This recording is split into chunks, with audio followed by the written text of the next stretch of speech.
Il existe dans la mythologie nordique un cheval dont la légende et les prouesses sont connues de tous.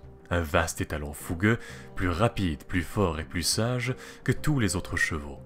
Il s'agit de Sleipnir, la monture du dieu Odin.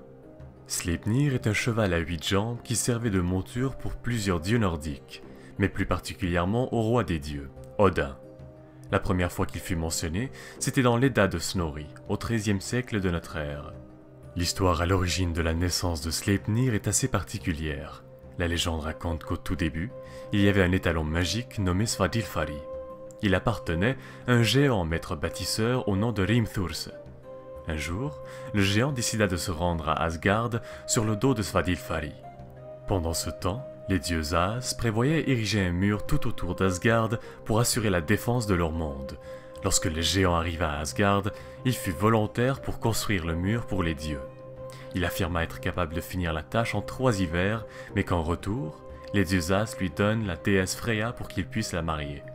Loki avait insisté auprès des dieux et les persuada d'accepter le marché, à la seule condition que le bâtisseur n'aura qu'un seul hiver pour finir le travail. Celui-ci accepta et se mit au travail aussitôt. Avec l'aide du puissant Svadilfari à ses côtés, le géant avançait à très grands pas dans la construction du mur. Petit à petit, la fondation commença à s'ériger tout autour d'Asgard. Lorsque les dieux As réalisèrent que le géant allait probablement finir le mur avant le délai, ils commencèrent à paniquer. Ils n'avaient pas du tout l'envie ni l'intention de donner Freya à un inconnu. Alors, ils se tournèrent vers Loki et le menacèrent de trouver une solution à leur problème s'il ne voulait pas finir châtié par les autres dieux. Sous la pression des autres dieux, Loki décida finalement d'agir. À l'aube, lorsque les géants et son étalon se rendirent au travail, l'attention de Svadilfari fut captée par une superbe jument qui se tenait au bord d'une forêt non loin de là. L'étalon, n'écoutant que son instinct et ses besoins, se mit alors à chasser la jument dans la forêt sans relâche. Le géant se mit aussitôt à courir après sa monture pour essayer de le rattraper. Ce qu'il ne savait pas, c'était que la jument était en fait Loki qui s'était métamorphosé pour séduire Svadilfari et ainsi retarder les travaux du géant. Lorsque la nuit tomba, Svadilfari et Loki, encore sous forme de jument, s'accouplèrent et donnèrent naissance à Sleipnir. Le géant réalisa qu'il avait perdu toute une journée de travail à courir après son cheval et ne put achever la construction du mur à temps. Fou de rage, le géant voulut se venger, mais il fut très vite terrassé par Thor, le dieu de la foudre, car il réalisa très vite que le géant était en fait un Jotun, la race de géants ennemis des dieux As. C'est ainsi que Sleipnir vit le jour et qu'il devint très vite le cheval le plus rapide et le plus admiré des dieux et des hommes.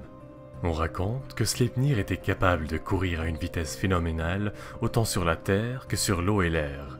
L'étalon des dieux était également capable de franchir la barrière entre le monde des vivants et des morts pour se rendre à Hel.